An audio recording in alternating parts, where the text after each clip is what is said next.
Yan.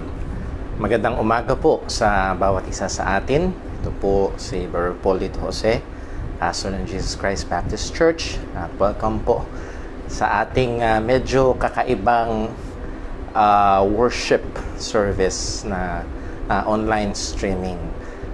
Ito po ay sa kadahilanan, excuse me lang po. Ito po ay sa kadahilanan na ako ho ngayon ay naka-self-isolate dahil 2 araw na ho akong nilalagnat at medyo mataas-taas at ito ho ay nandun yung mga senyales ng trangkaso, sakit ng katawan at sakit ng ulo. Salamat sa Panginoon, kaninang madaling araw ay bumaba na ho yung lagnat o nawala ang lagnat, pero kanina hong mga alas 7:30 ay nagkalagnat ho ulit. So, minabuti ko ho na ako na lang ho muna mag-isa ang magdaos ho ng ating gawain ngayon. And yes, there will be some changes. Pero sinikap ko ho na panatili natin ang mga elements of worship na sangayon sa New Testament. And there are 4 general elements of worship. That is praise, mag-awit sa Panginoon, preaching, pangangaral ng salita ng Diyos, partnership, yung pagkakaloob, and public reading of the Word of God. So those are 4 P's. At magandang matandaan ho natin, yung madaling matandaan. At siguro hindi lang natin magagawa ho ngayon is yung partnership, and that is our offering. So pag-pray nyo ho at hining ko ho ang inyong panalangin, mga kapatid. Hanggang sa ngayon ay hindi pa rin ho ganung kabuti ang pakiramdam.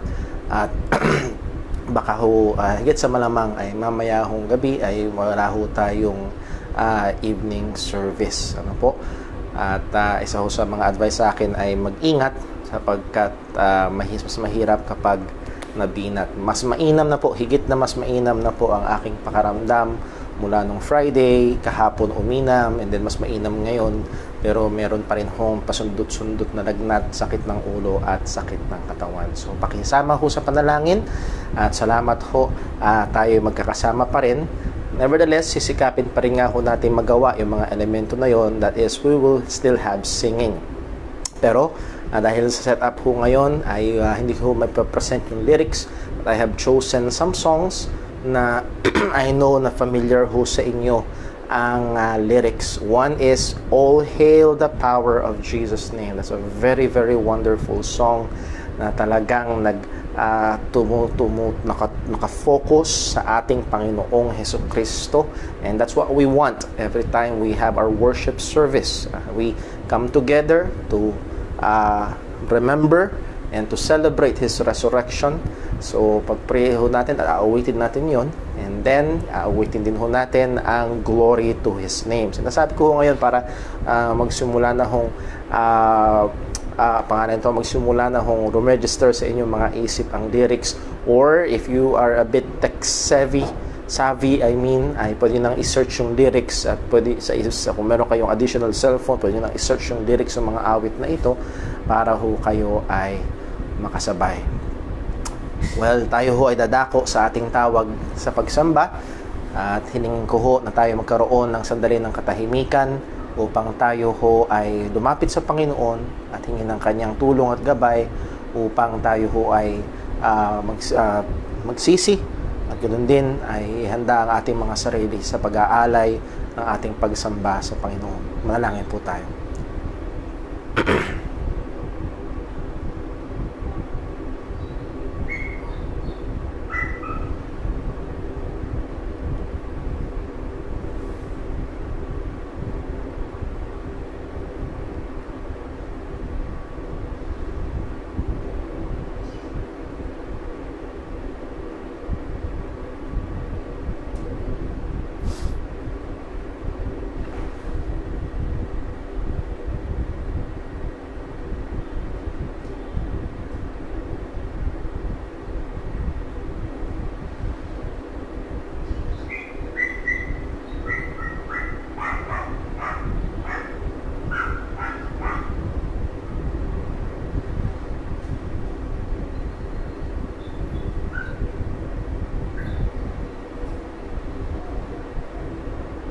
Let's pray. Panginoong Diyos, aming Ama sa langit, muli Kami po ay lumalapit sa iyo sa pamamagitan ng aming Panginoong Hesukristo, aming dakilang saserdote. At sa pamamagitan niya, kami ay maaaring dumirekta sa trono ng iyong biyaya at umasa. Kami ay iyong daigingin. Salamat, O Diyos, na sa kahit ganitong kalagayan ay meron kaming kalayaan na sumamba, magpuri, in a sense na handoon ng pagkakaisa kahit online. May aming hinihiling, O Diyos, kagaya ng aming nabasa na pag-aralan, kalooban mo sa iyong mga anak ang magtipon-tipon. Sangayon sa iyong salita, kung aming hihingin ng sangayon sa iyong kalooban, yung dinirinig. Kaya Panginoon, aming hinihiling, sangayon sa iyong biyaya, probidensya, at walang hanggang karunungan. Nawa, O Diyos, ipagkaloob mo na muling magkatipon-tipon ng iyong mga anak. Panginoon, patawad po sa aming mga pagkakasala. Panginoon, patawad po sa aming kakuparan sa gawa ng kabanalan.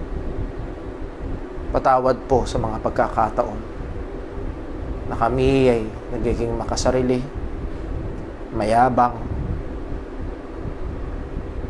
Patawad po. Lord, tulungan mo kami. Tulungan mo kami na patuloy na mag-exert ng effort sa kabanalan. Patuloy mo ilagay sa aming puso na mas mahalaga ang maka-Diyos na karunungan kaysa sa karunungan ng sanlibutan ito. Lord, itanim mo to sa amin na mas mahalaga ang paglilingkod sa iyo, mas mahalaga ang pananampalataya sa iyo, mas mahalaga, Panginoon, ang relasyon sa iyo kaysa sa mga bagay na ino-offer ng sanlibutan. At Lord, sa pamamagitan nitong pandemic na ito, at maging iba't ibang mga karamdaman na dumadapo sa aming katawan, Lord, paalala mo sa amin kung gaano karumal-dumal ang kasalanan. At ipaalala mo rin sa amin ang dakilang pag-asa na meron kami kay Kristo. Dahil siya ay muling nabuhay, kami may pag-asa ng muling pagkabuhay. At dahil sa Kanya, O Diyos, ay meron kaming pag-asa ng katawang hindi nasisira at walang kamatayan.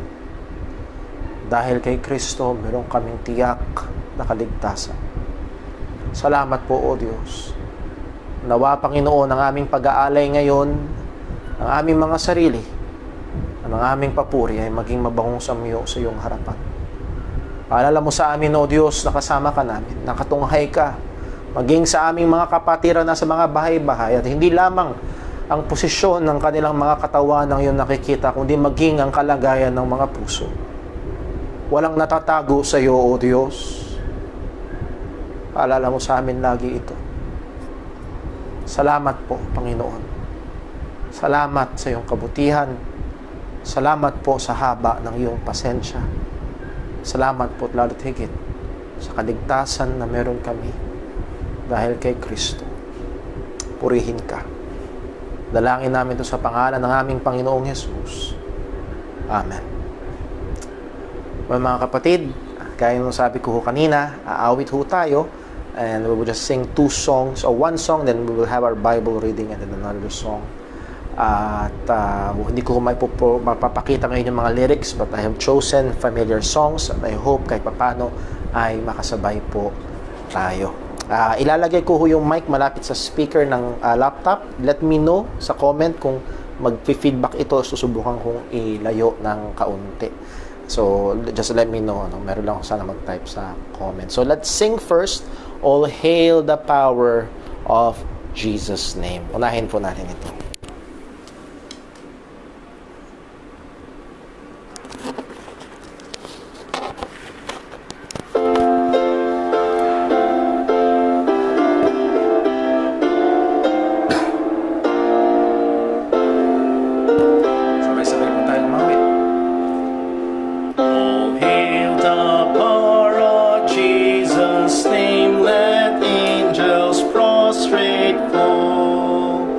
Bring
I hope na kahit papaano ho narinig nyo yung music. At pasensya na ho, nalaktawan ko yung third stanza, tumiretso ako sa fourth stanza. Pero ang sabi ho doon sa second stanza, Hail Him who saved you by His grace. If you are saved, it is our obligation, duty, and privilege to hail Him. Sambahin siya, purihin siya, dakilain siya.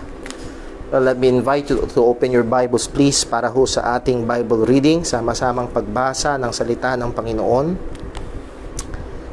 sa Psalm 69. At ito ho naputol yung ating Bible reading last time as far as I can remember. Psalm 69, babasahin ho natin verse 29 hanggang 36. I hope you have your Bibles open. Psalm 69 verses 29 hanggang 36. Kung yung nakita, sabay-sabay ho nating basahin. Verse 29, ready, read. But I am poor and sorrowful. Let thy salvation, O God, set me up on high. I will praise the name of God with a song, and will magnify him with thanksgiving.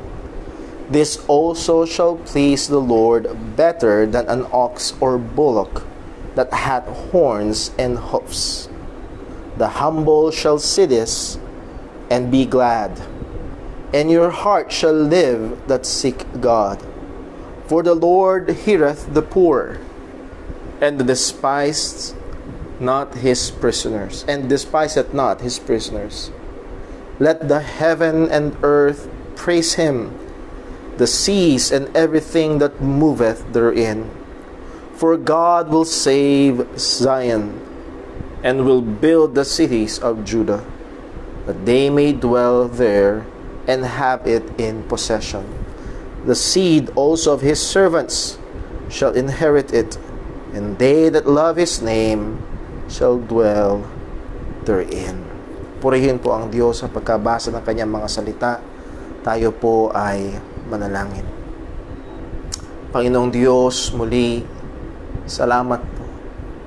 Tunay karapat dapat ka naming dakilain at purihin, sapagkat niligtas mo kami ng iyong biyaya. Kaya Panginoon, nawa ang amin pong pagsamba ngayon ay maging tunay at taos-puso na pagdadakila at pagdiriwang ng biyaya mong nagligtas sa amin, ng pangalan mo na karapat dapat purihin. Maging sa ganitong kalagayan, O Diyos, alam namin na naririnig mo ang mga pagsamba at papuri ng iyong mga anak, ang mga taos-pusong pagpapasalamat, ang mga taos-pusong pagpupuri.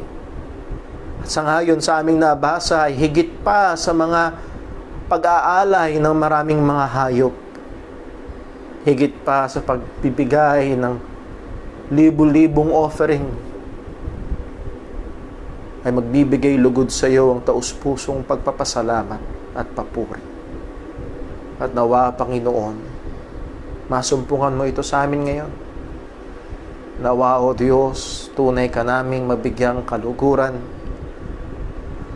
Nawa, Panginoon, tunay naming maialay ang aming mga sarili sa iyo araw-araw bilang haing buhay, banal at kalugod-lugod sa iyong harapan. Ama, samahan mo kami ngayon. Tulungan mo po kami, alalahanin mo po na kami ay mahina. Lalo na, O Diyos, sa pangangaral ng iyong salita. Bigyan mo po ako ng lakas. Alam namin na makapangyarihan ng iyong salita. Kumilos ka po nawa sa buhay ng iyong mga anak. Magligtas ka po.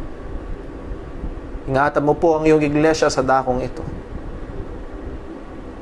Ikaw pong patuloy na maluwalhati sa aming kalagitnaan. Maraming salamat po, O Diyos. Dalangin namin ito sa pangalan ng aming Panginoong Hesukristo. Amen. Malumawit pa ho tayo ng isang beses mga kapatid. At dediretso ho tayo sa atin hong pag-aaral ng salita po ng Panginoon. Awitin po natin ang glory to His name. Awitin po natin glory to His name. O siguro, tama, glory to His name.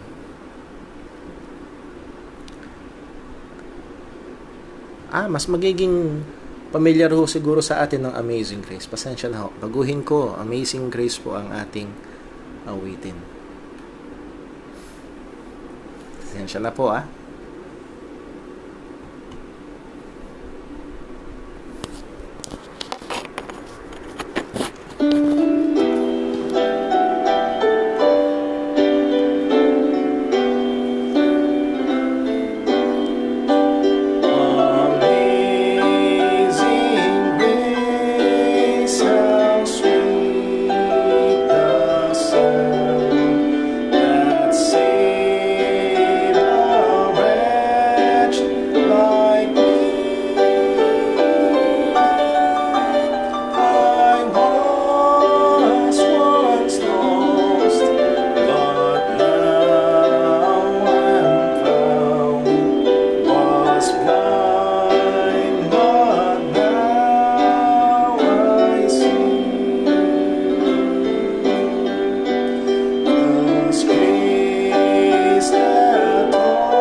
Amen. Purihin po ang pangalan ng Panginoon, and I hope ay inabit ho natin yun na may pangunawa. At ang sabi dun sa last stanza, when we've been there 10,000 years, bright shining as the sun, we've no less days to sing God's praise than when we first began. Ibig sabihin ho ay kung tayo ay Kristiyano at umuwi na tayo sa Panginoon at abutin man tayo ng 10,000 taon na nagpupuri sa Kanya, ay hindi pa rin hindi nababawasan ang panahon na tayo pupuri sa Kanya. Ay luluwalhatiin natin, sasambahin natin ang Diyos walang hanggan, walang hanggan sa panahon na tayo ay nasa piling niya na. So tayo ho ay dadako sa ating sandali ng pag-aaral ng salita ng Diyos. At marami ho sa inyo ay nakakaalam na ako ho ay nagkatrangkaso, nagsimula ng Friday ng umaga, ng mga 10 a.m. Naramdaman ko ho yung pagkagising ko pa lang ay medyo kakaiba na ang pakiramdam, pero talagang sumipa yung kaunting lagnat around 10 a.m. Friday. And then lumala na ho siya towards ng afternoon, tumaas na yung lagnat, sumakit na yung katawan at ulo. And then, yung evening ho ng Friday, isa yun sa pinakamalala at mahirap. At salamat sa Panginoon sa binigay niya sa aking asawa, Sister Jonah. Please do pray for her and also her health. Pero salamat sa Diyos, napaka-maalaga ho ng aking asawa, and I praise God for her. She's a blessing. And also, and then come Saturday, ay sa biyaya ng Diyos medyo bumuti ang pakiramdam, pero nandun pa nga rin yung bigat ng katawan, yung sakit ng katawan, sakit ng ulo at lagnat. At hindi bumababa, yun ho yung pinag-aalala na, hindi bumababa. And salamat ho sa mga kapatiran na nangangamusta, nagpapayo, purihin ang Panginoon sa inyo, yun ho ay nakakagalak ng puso. And then also, kaninang umaga, kaninang madaling araw, doon lang nag-normal ang temperature ko ho. Pero pagdating na itong mga 7:30, almost 8 a.m. this morning, ay sumipa ulit ang lagnat. So, again, salamat ho sa Diyos, sa biyaya niya, na tayo ho ay patuloy na sinusuplayan ng lakas. At bukod ho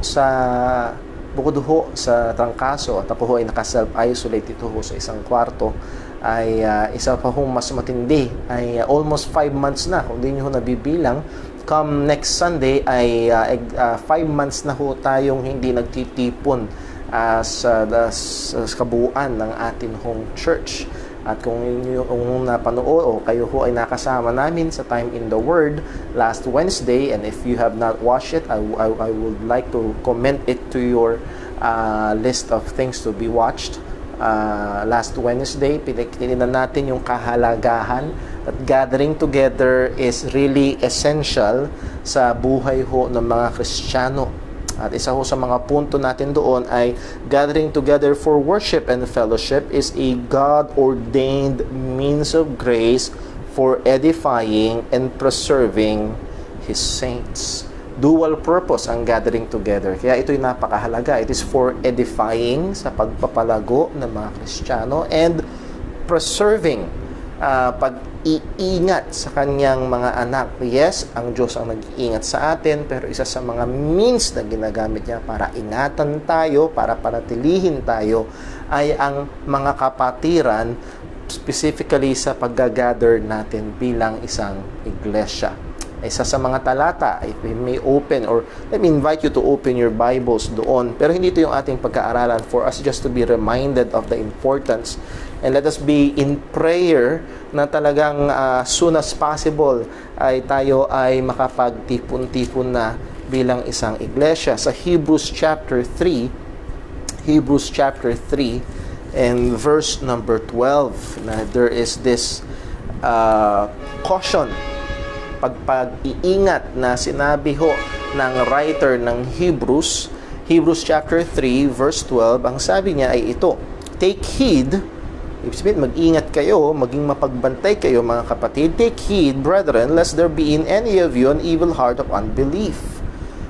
How will that evil heart of unbelief manifest? In departing from the living God. So, una muna ay may puso talagang hindi sumasampalataya. Paano ito makikita? In departing from the living God. And we tied it up sa Hebrews chapter 10 verse 25. Isa sa mga practical manifestation nito is the forsaking of our gathering. If they forsake the gathering of believers, it is like saying, I am not a believer. Kung ikaw ay isang tunay na Kristiyano, why will you forsake the gathering of the believers? Maaaring may nakikinig ngayon dito, salamat sa Panginoon, meron tayong online, pero alam mo na you have forsaken the gathering, that it might be that the reason is there's an evil heart of unbelief. Pero nung sabi ho dito sa verse 13 ng Hebrews chapter 3, but exhort what? One another.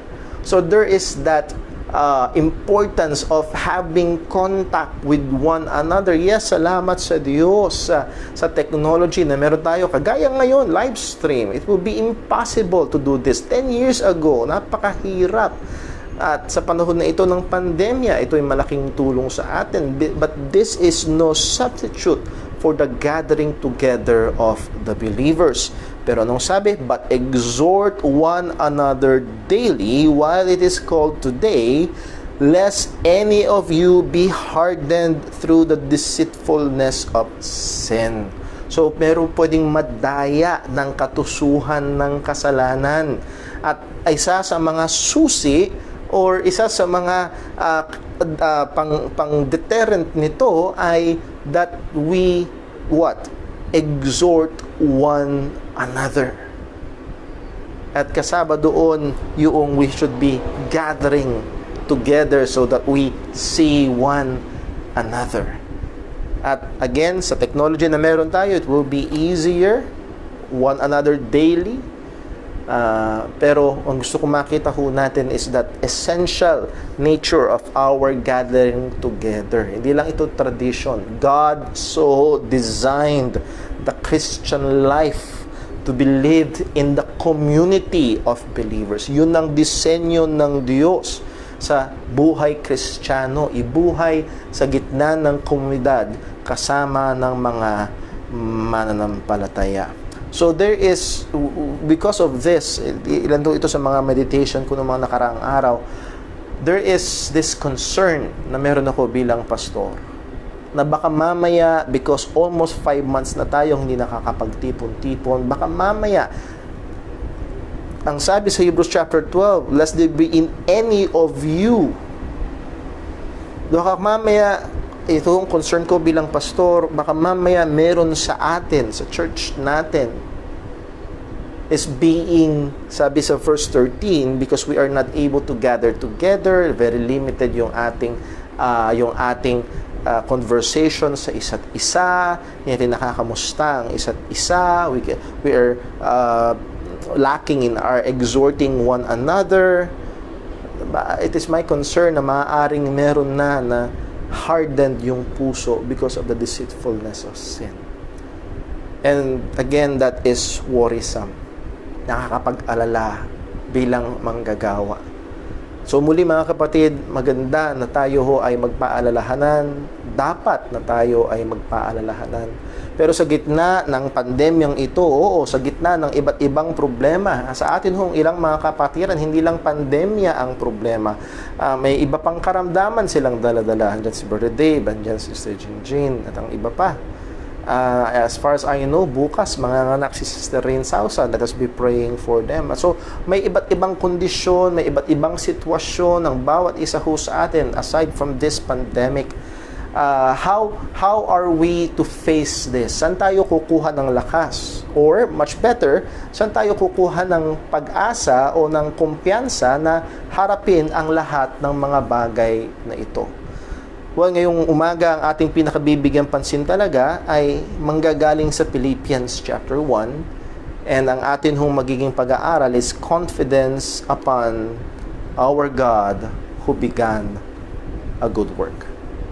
Confidence upon our God who began a good work. And I think, alam nyo na ho, yung pinakatalata na ating bibigyang pansin ngayong umaga. So let's go to that passage and read it and study it sa biyaya ng Panginoon. Philippians chapter 1, and ang verse ho na ito is for so many times ay naging comfort ko ho, lalo na sa mga panahon na may mga problema. Yes, isa yun sa trabaho ng pastor, may mga problema sa mga kapatiran.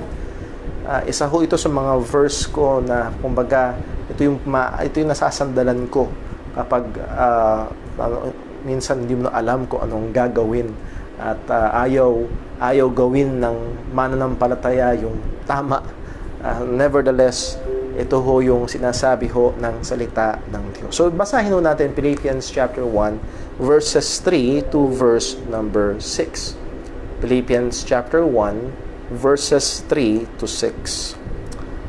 I thank my God upon every remembrance of you, always in every prayer of mine for you all, making requests with joy, for your fellowship in the gospel from the first day until now, being confident of this very thing, that he which hath begun a good work in you will perform it until the day of Jesus Christ.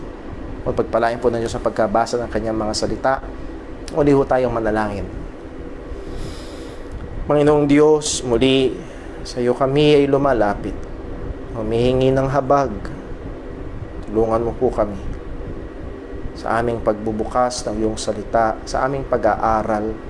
Bigyan mo kami ng liwanag at hindi nawa ito maging karunungan lamang. Kundi Panginoon, maging mga tagatupad kami ng iyong salita at hindi takapakinig lamang.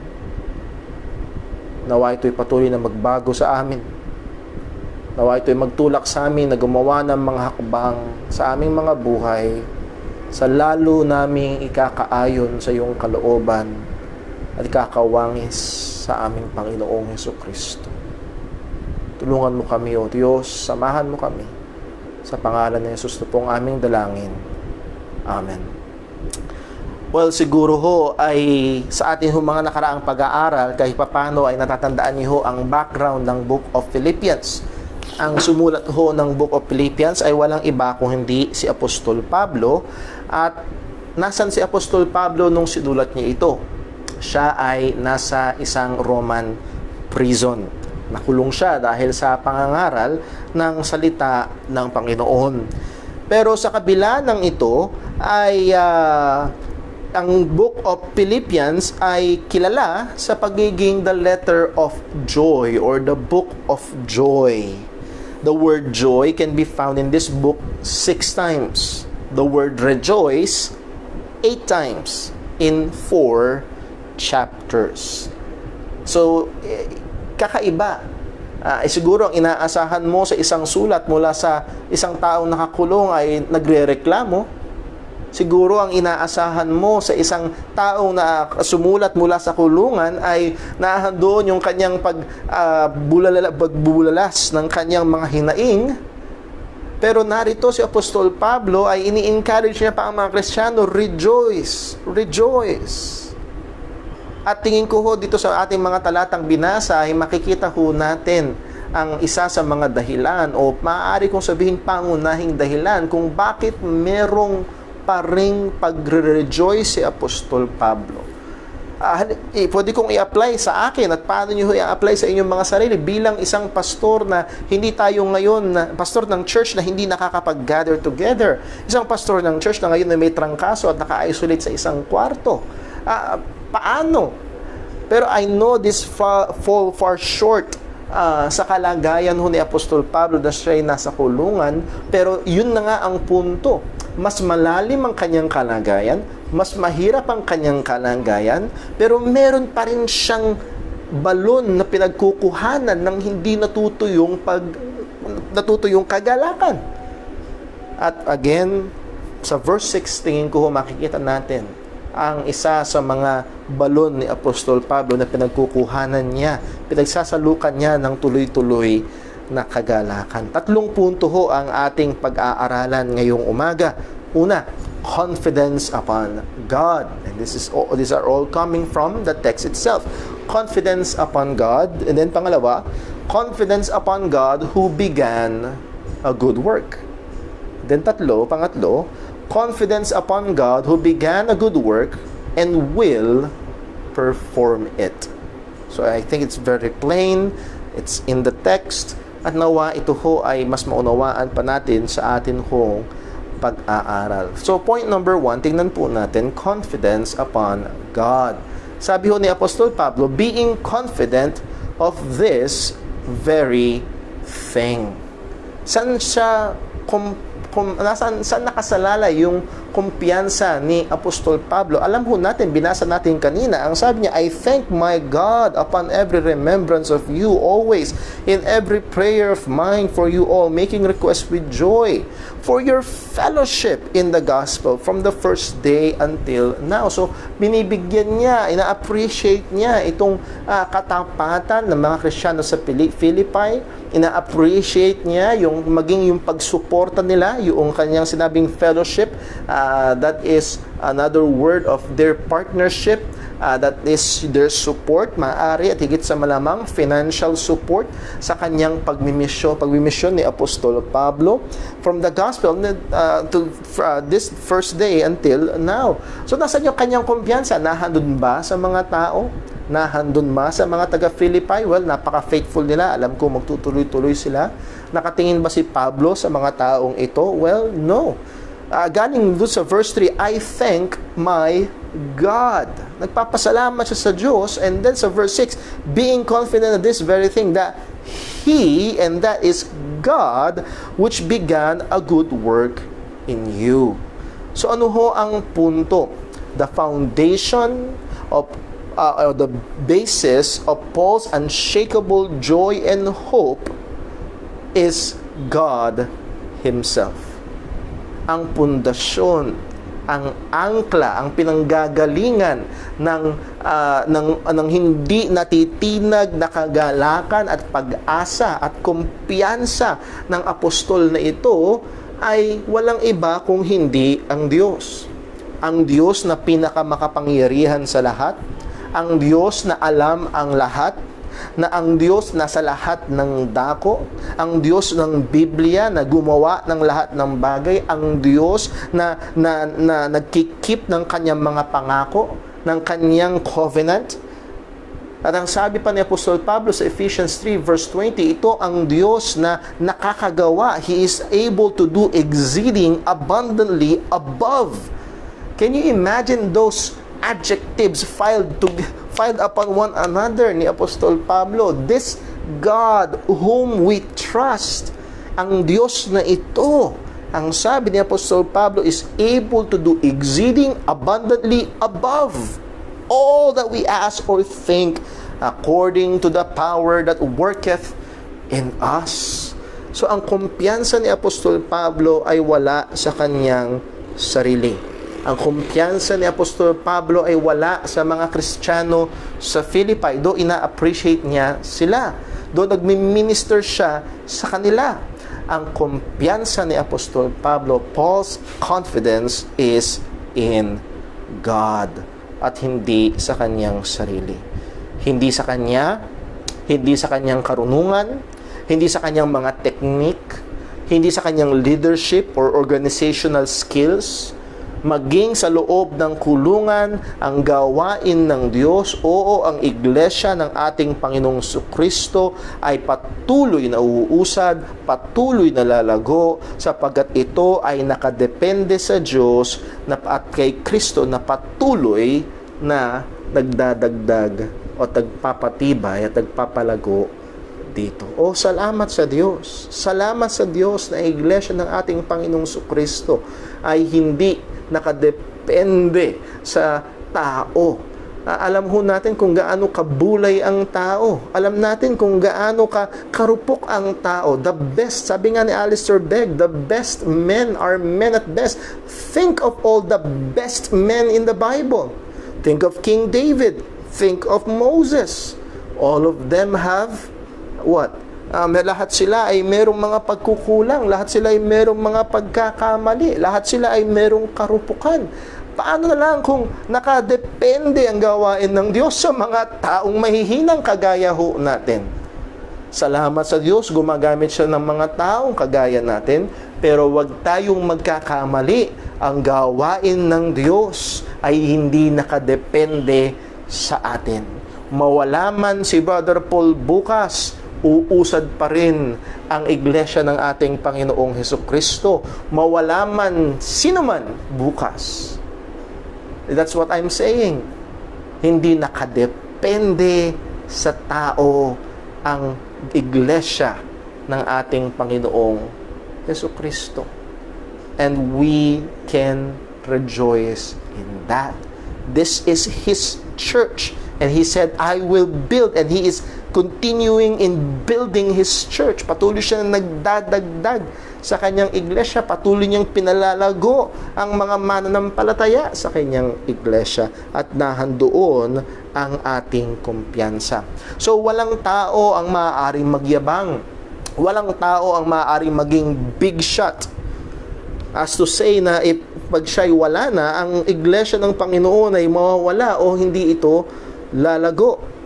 Wag tayo magkamali mga kapatid, merong mga pastor na nagsasabing kung wala ako, wala yung church na yan. Pag nawala ako, ang church na yan, mawawala din.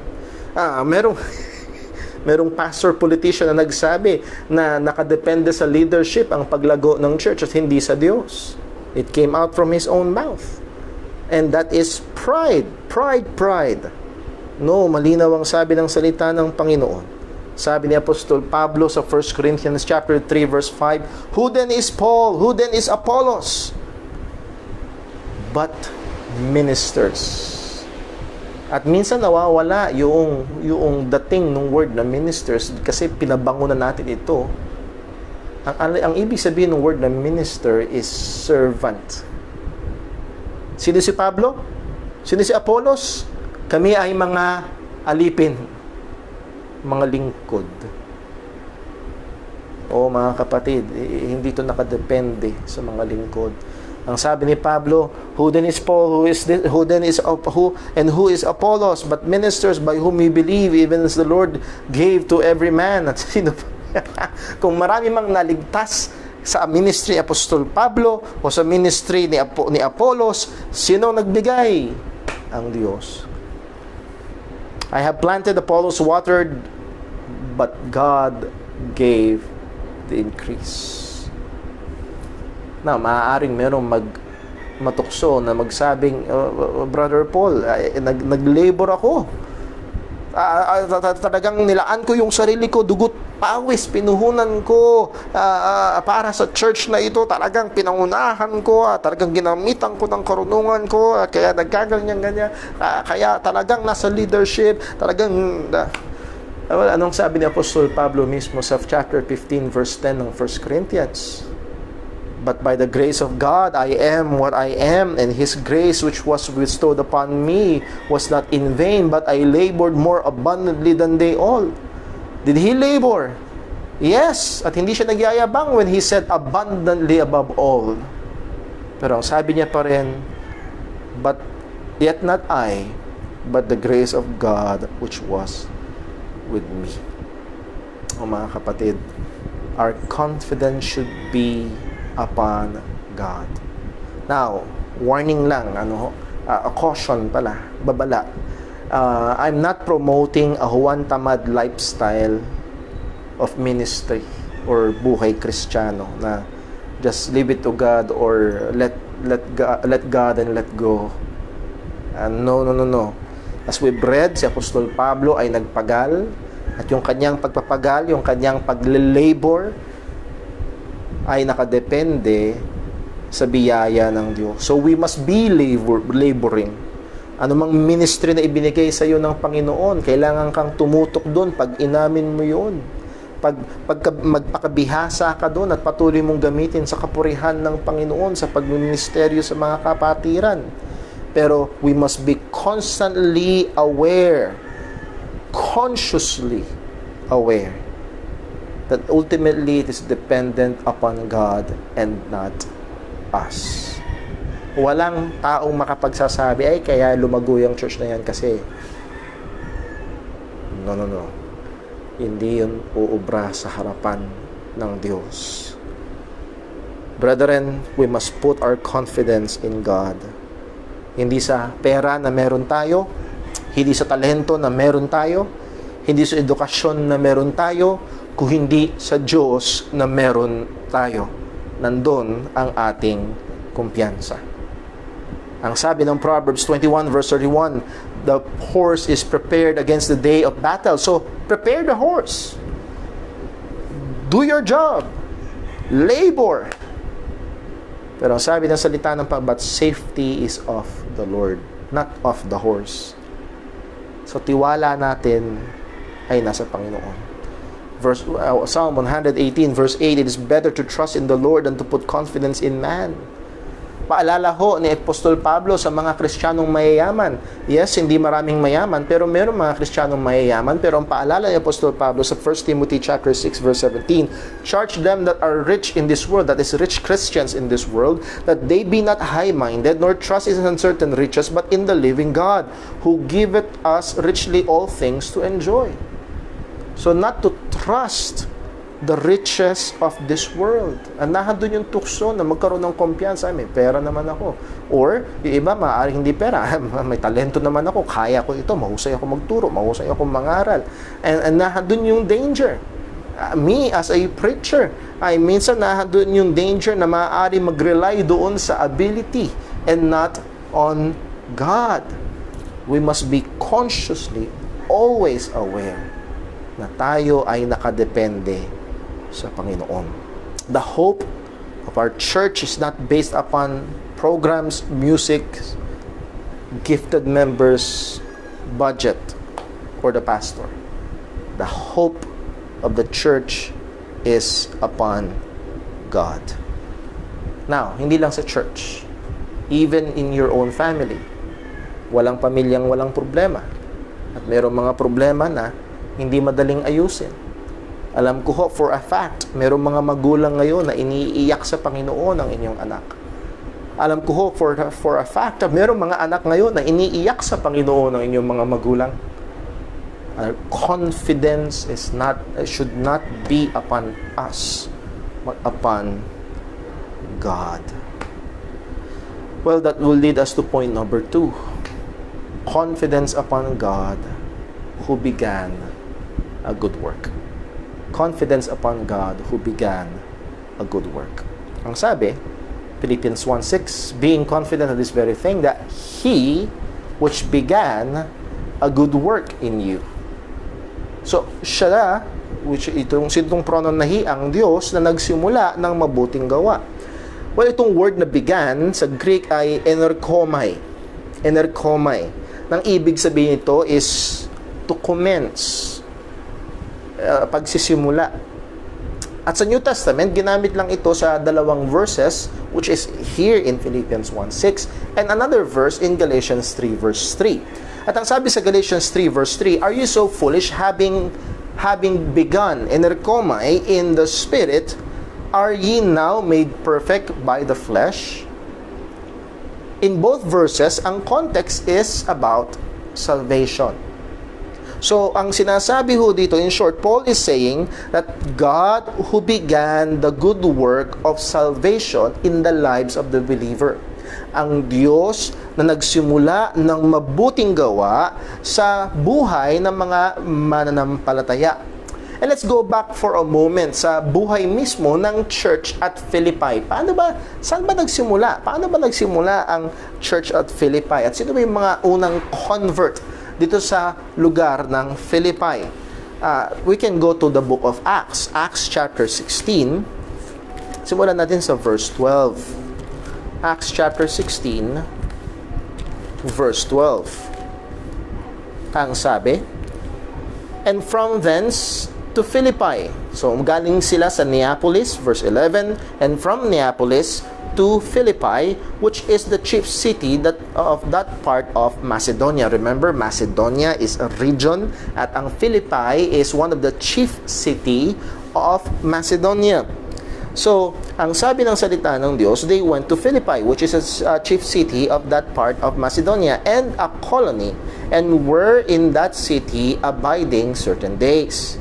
And on the Sabbath, so Sabbath, while they're in Philippi, we went out of the city by a riverside, where prayer was wont to be made, and sat down and spake unto the women which resorted thither. So, Sabbath day, pumunta sila sa riverside, at kung wala daw kasing synagogue, kadalasan ng mga Hudyo, dun sila pupunta sa riverside so they can offer their prayers, do their worship to God, yung mga Hudyo. So again, this is Sabbath. And a certain woman named, verse 14, and a certain woman named Lydia, a seller of purple of the city of Thyatira, which worshipped God, so she is a Jew, heard us, whose heart the Lord opened, that she attended unto the things which were spoken of Paul. So nakita ho natin dun sa verse 14, ano po ang sabi? Whose heart the Lord opened. She heard, and God opened her heart. Hindi ho lahat ng mga napapangaralan nila Apostol Pablo ay naliligtas. Yes? No, not all. Many even ended up persecuting them. Pero what made the difference dun sa mga naliligtas? Actually sa atin, what made the difference?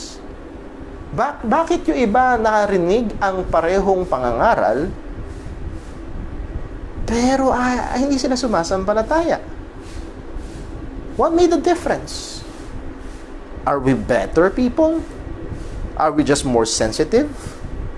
Are we just more learned sa salita ho ng Panginoon? Are we better na mga mas mabubuting mga tao? Not so. Pero paano nangyari na tayo ay sumampalataya? Well, ang makikita natin dito, ang experience ni Lydia is also our experience. Our heart, God opened. The point is, mga kapatid, ang unang kumilos ay walang iba kung hindi ang Diyos. Malinaw ang sabi ng salita ng Panginoon, no man seeketh after God. Basahin lang natin sandali. Romans chapter 3. And I just wish na lahat ng nagbabasa ng verse 10 will continue it at least to verse number 11 to see how sinful, really, not just sinful, but totally depraved man is. Ang sabi, verse 10, as it is written, there is none righteous, no, not one. Walang matuwid, wala kahit isa. And the very next verse is this, there is none that understandeth, there is none, zero, that seeketh after God. May humahanap ba sa Diyos? Wala. Walang humahanap. May humahanap sa langit, pero hindi sa Diyos. May gusto ng blessing, pero hindi nila gusto ang Diyos. Maraming tao gustong pumunta sa langit, pero hindi actually ang Diyos. At ayaw nga nilang sumamba dito sa lupa, ba't nila gugustuhin sa langit na walang humpay na pagsamba sa Panginoon? Kung ayaw mong sambahin ang Diyos dito sa lupa, hindi mo magugustuhan sa langit. Yun ay sabi ng mga lumang mga ngaral. If you do not enjoy the worship of God here on earth, you will be bored to death in heaven. Because we will worship God in heaven. So muli mga kapatid, makita ho na itong katotohanan, no man seeketh after God. Ayaw ng tao sa Diyos. Pero ano nangyari? Bakit naligtas itong si Lydia? Ano nangyari? Bakit tayo naligtas? It is God who began that good work. He opened the heart. He regenerated us. Tayo ay ipinanganak na muli ng banal na Espiritu. At dahil sa kilos na ito ng Diyos, tayo ay sumampalataya kay Kristo at tayo ay naligtas. Point is this, mga kapatid, it is God who began the good work. Ang sabi pa ho mismo ni Jesus sa John 6 verse 44, no man can come to me except the Father which hath sent me draw him, and I will raise him up at the last day. Wala daw kayang lumapit kay Kristo except the Father draws. Ang Diyos ang maglalapit sa Kanya, ang Diyos ang gagawa, ang Diyos sa Kanyang kapangyarihan ang aabot at ilalapit siya kay Kristo. Bakit ka lumapit kay Kristo? Hindi dahil mas okay ka, kundi dahil inilapit ka ng Ama kay Kristo. John 6 verse 65, and he said, therefore, said I unto you, that no man can come unto me, except it were given unto him of my Father. Bakit ka lumapit kay Kristo? Paano ka nagkaroon ng pananampalataya kay Kristo? Kasi binigay ng Ama. Binigay ng Ama. Hindi ito galing sa atin. Now, bakit natin pinagdidiinan ito, mga kapatid? Bakit ito mahalaga? Para hindi manakaw ang kaluwalhatian ng Diyos. Para hindi manakaw ang kaluwalhatian ng Diyos. Para maibigay natin ang papuri ng lubos sa Panginoon. Para to God be all the glory. Hindi siya to God be the glory and some to me. Hindi ho. To God alone be all the glory. Upang pag tayo ay lumabas at ibinabahagi natin ng ebanghelyo, ano man ang effort natin para ihayag ang ebanghelyo, ang ating pag-asa, ang ating pagdepende ay nasa Diyos, sa Kanyang salita at sa banal na Espiritu, at hindi sa kanumang programa o teknik na meron tayo. At nangyari ho sa akin yung mga kapatid, umasa lang ako sa teknik. Nakadevelop ako ng paraan para bandang huli, yung taong kausap ko, susunod sa panalangin, ididikta ko. I could say na 95% na nakakausap ko susunod sa panalangin. Pero nakadepende ako doon sa technique. No, ang ating kumpiyansa ay wala sa atin kung hindi sa Diyos, at ang Diyos ang nagsisimula ng paggawa. Let this be a comfort para po sa atin. At walang taong maaaring magmalaki sa harapan ng Panginoon. Actually, meron hong mga pastor, sad to say, they say the words na kung wala ako, hindi ka maliligtas. I even heard it myself, kung wala ang father in faith mo, hindi ka maliligtas. And that father in faith, no! Ang Diyos ang nagliligtas. Tayo ay kagamitan lamang ng Panginoon. Now, let this be an encouragement sa ating mga kapatid. Are we praying for someone na humanly speaking, it seems na imposible? Parang napakatigas. Parang wala nang pag-asa to ah. Parang dito maliligtas ah. Is there someone, kamag-anak, kaibigan, kapamilya? No, we can have our confidence upon God. Hindi sa atin. Yes, we will do what we need to do, but our confidence is upon God, who has begun a good work in us and begin a good work in them. At pag ang Diyos ang nagsimula ng paggawa, oh wow, kailangan mong, I know of a man, he is not perfect, pero sa biyaya ng Panginoon, ang taong ito, sabi niya sa akin niya mismo sinabi, Brother Paul, lahat ng bisyo na sa akin, liban lang si sigarilyo kasi ayaw ko nung amoy. Lahat ng bisyo na sa akin, liban lang si sigarilyo kasi ayaw ko nung amoy. Pag umuwi siyang lasing, nagbubugbugan silang mag-aama. Pero, itong lalaking ito, medyo nasa may edad na, niligtas ng Panginoon, at nagpastor. Walang imposible sa Diyos kapag siya'y nagbukas ng puso ng tao. Pwede nating manipuluhin ang mga tao, pero kakaiba ang makikita mo kapag ang Diyos ang nagbukas ng puso ng tao. Ang sabi ng salita ng Panginoon, dito tayo matatapos sa pangatlong punto. Confidence upon God who began a good work and will perform it. Sabi ni Pablo sa verse 6, being confident of this very thing, that he which began a good work in you will perform it until the day of Jesus Christ. Well, nakakalungkot man ho sabihin, isa ho sa mga bagay na kilala ang ating gobyerno ay sa mga unfinished projects or unfinished government projects. Ako ho ay nakapanood minsan ng isang documentary na kung saan hundreds of government projects left unfinished. And sad to say, ito ay para sa ating pang mga kababayan na sa mga liblib na lugar at mahihirap na lugar, pero yung mga proyekto ng gobyerno hindi tapos, hindi magamit, nasimulan lang, pero ayun lang, nakatenga lang. Ginastusan, nakatenga, hindi tapos, hindi magamit. Mga classrooms, mga patubig, hindi magamit. Nakakalungkot.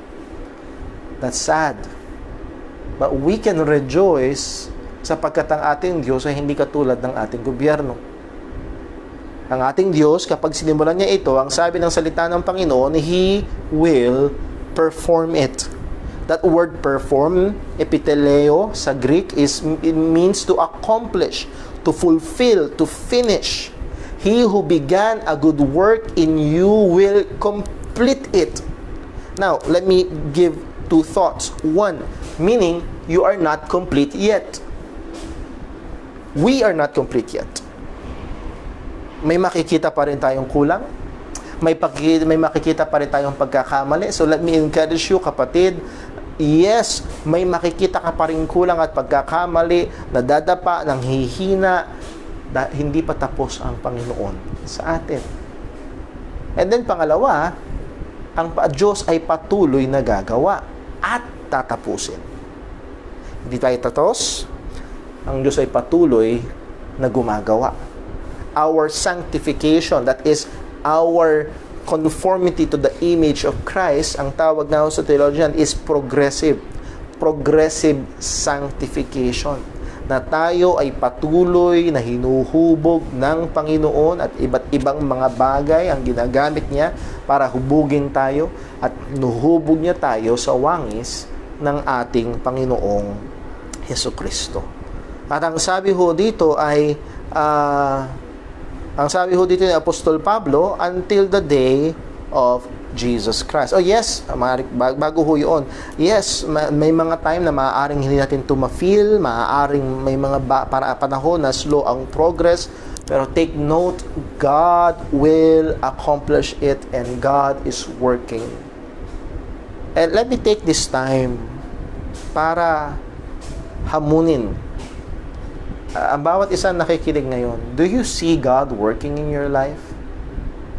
Is there an evidence of divine work sa buhay mo? Hindi natin sinasabing perfecto ka na ba? No. Again, we are a work in progress, but is there a work? Is the fruit of the Spirit, that is the work of the Holy Spirit, na nakatira sa Kristiyano, nandun ba, nakikita ba yung bunga ng banal na Espiritu sa buhay? Kung wala, isang magandang gawin mo ay talagang siyasatin mo ang iyong sarili kung ikaw nga ba ay nasa Panginoon o nasa pananampalataya. Dahil kung ang Diyos ay tunay nagsimula, ito ay itutuloy-tuloy niya ang paggawa at tatapusin niya. Kung hindi ka nakikita ang tuloy-tuloy na paggawa ng Panginoon, baka ikaw ay nasa delikadong kalagayan. Remember, kaibigan, madaling maging tradisyonal. Alam niyo ho yun, sa dating relihiyon, nakasanayan mo nagsisimba linggo-linggo, pwede rin makasanayan yan sa Baptist. Pwede rin makasanayan na umaattend ka sa 3 services, Sunday morning, Sunday evening, prayer meeting. Pwede rin makasanayan yun. Kahit hindi Kristiyano, pwede makasanayan yun. Pero delikado. So muli, is there an evidence God is working in you?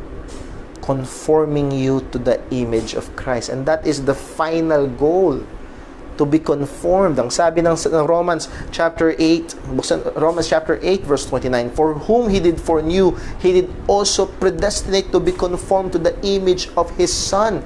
God did not just chosen you to be saved, God also predestinated you to be conformed in the image. So walang Kristiyano na nililigtas ng Diyos at pababayaan niya lang na mamuhay sa makamundong lupa. No. Pag ang isang tao niligtas ng Diyos, He will start the work of conforming him to the image of Christ. Iba-iba ang maaaring rate of speed. Nevertheless, there is the work of God in the life of a believer. Meron ba yan sa buhay mo? So muli, tingnan po natin ang isang tao na tunay na naligtas, nahandoon ang paggawa ng Panginoon. So let me end sa dalawang passage. Gusto kong basahin ang dalawang passage. Well, bago pala yan, ang sabi ni Apostol Pablo, hanggang kailan ito? When will it be finished? Brother Paul, hanggang kailan darating yung katapusan itong gawa ng Diyos na ito? Walang sabi ni Pablo, until the day of Jesus Christ. Itong the day of Jesus Christ is different from the day of the Lord na madalas ginagamit po sa lumang tipan. 20 times, more or less, ginamit ito sa lumang tipan, the day of the Lord, na madalas nagre-refer ito sa judgment. Pero sa Philippians chapter 1 verse 6 na nagbibigay ng matinding pag-asa at kagalakan, sa verse 10 makikita ko natin na ang time na ito ay kung saan ang mga believers, so pwede natin basahin sa Philippians chapter 1 verse 10, makikita natin na ito'y pagkakataon ng mga mananampalataya ay magkakaroon malalagay sa kalagayan na sila'y sincere and without offense. Philippians 1 verse 10, that ye may approve things that are excellent, that ye may be sincere and without offense till the day of Christ. So, when will we be sincere and without offense? Well, one of the only answers would be that when the day of the Lord Jesus Christ, the day of Jesus Christ is when we are glorified together with Him. Kapag dumating na siya at kinuha niya tayo para sa kanyang sarili, we shall be like Him, for we shall see Him as He is, sabi ng salita ng Panginoon. Sabi ng 1 Corinthians chapter 1 verse 4, I thank my God always on your behalf for the grace of God which is given you by Jesus Christ, that in everything ye are enriched by Him in all utterance and in all knowledge, even as the testimony of Christ was confirmed in you, so that ye come behind in no gift, waiting for the coming of our Lord Jesus Christ, who shall also confirm you unto the end, that ye may be blameless in the day of our Lord Jesus Christ. So the coming of our Lord Jesus Christ is the day of our Lord Jesus Christ. At ang sabi ng salita ng Panginoon, who shall also confirm you unto the end. He will confirm us unto the end. Walang mahuhulog. Walang tupang mawawala sa kamay ng ating Panginoong Kristo. Kapag sinimulan ng Diyos ang paggawa sa isang tao, hindi po pwede. Natitigilan ito ng Panginoon, hindi niya tatapusin. Then He will be unfaithful. Sabi ng Jude, and let us end here, Jude 1 verse 24, now unto Him that is able to keep you from falling, and to present you faultless before the presence of His glory with exceeding joy, to the only wise God, to be glory and majesty, dominion and power, both now and ever. Amen. Yes, maraming pagkakataon na madi-discourage tayo sa buhay na ito. Not because of other people, but because of ourselves. Pag tumingin ka sa iyong sarili, ano ba naman itong progress ko sa Christian life ko, ang bagal. Ano ba itong progress ko sa Bible reading ko, ang bagal. Ano ba itong progress ko sa Bible study ko, ang bagal. Ano ba naman itong progress ko sa kabanalan, ang bagal. Ano ba naman itong pakikipaglaban ko sa galit, nadalas akong magalit agad, para namang ang hirap. Ano naman itong pakikipaglaban ko sa, again, andun yung frustrations kadalasan natin. We're struggling sa biyaya ng Panginoon. Nakikita natin ang paggawa ng Panginoon, but there are times na parang ang hirap. Nakaka-discourage minsan. Pero take courage, kapatid. He who began a good work in you will perform it. God is at work. If you're His child, God is at work. At ang sabi ng Jude, verse 24, to Him who is able to keep you from falling, and I like this, to present you faultless before the presence of His glory with exceeding joy. With all our faults, we will be presented faultless with exceeding joy. And we know yun ay dahil sa ating Panginoong Jesucristo. So mga kapatid, let us have confidence. Hindi sa tao, hindi sa leader, kung hindi sa Diyos na meron tayo. Hindi sa talento, hindi sa programa. Yes, these are all tools that we can use and must enrich pag inamin pa. Pero ang kumpiyansa natin ay nasa Panginoon lamang. Being confident of this very thing, that He which began a good work in you, in us, in our church, will perform it until the day of Jesus Christ.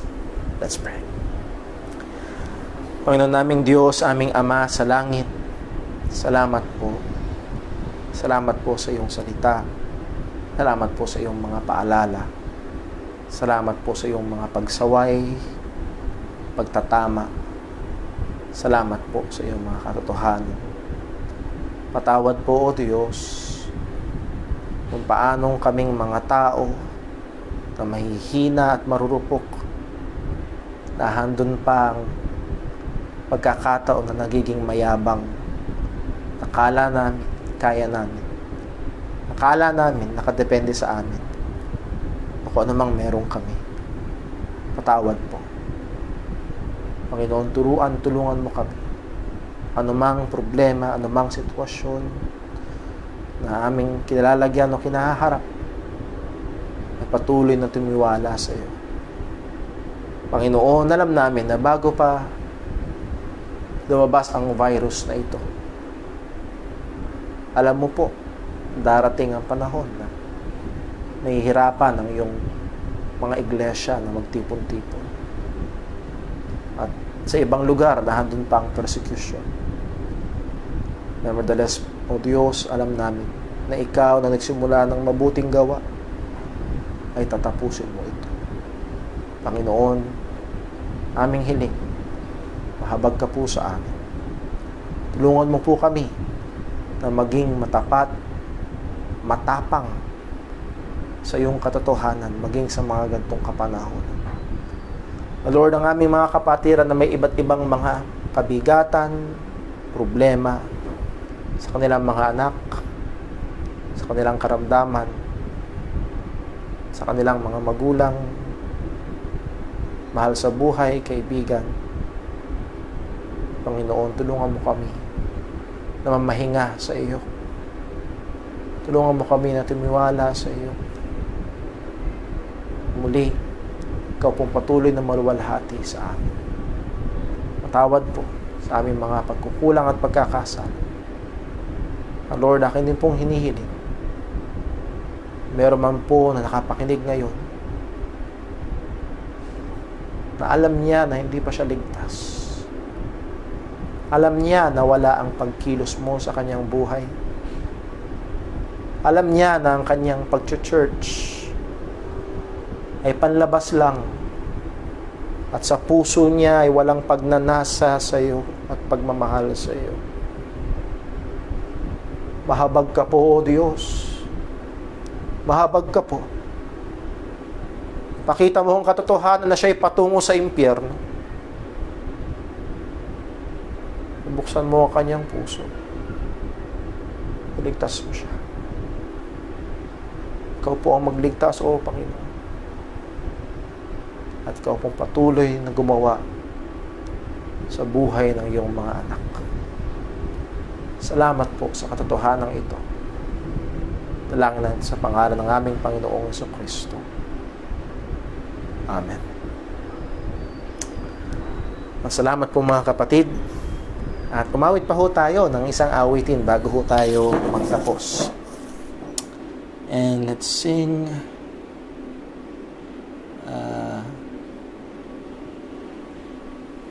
ho At Calvary. 65. Pasensya na po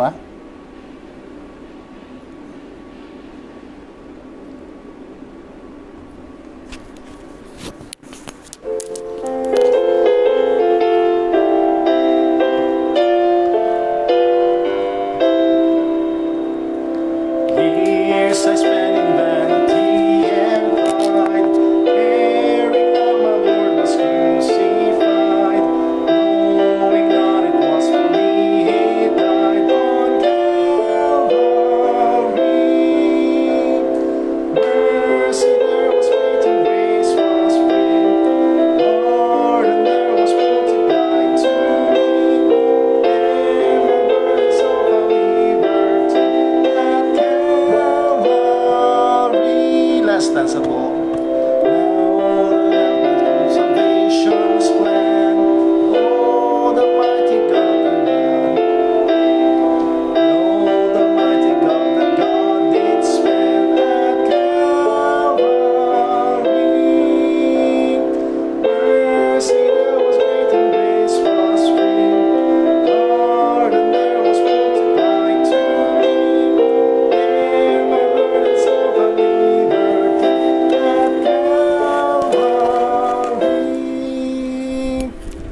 Ayan, mga kapatid, salamat po sa inyong presensya.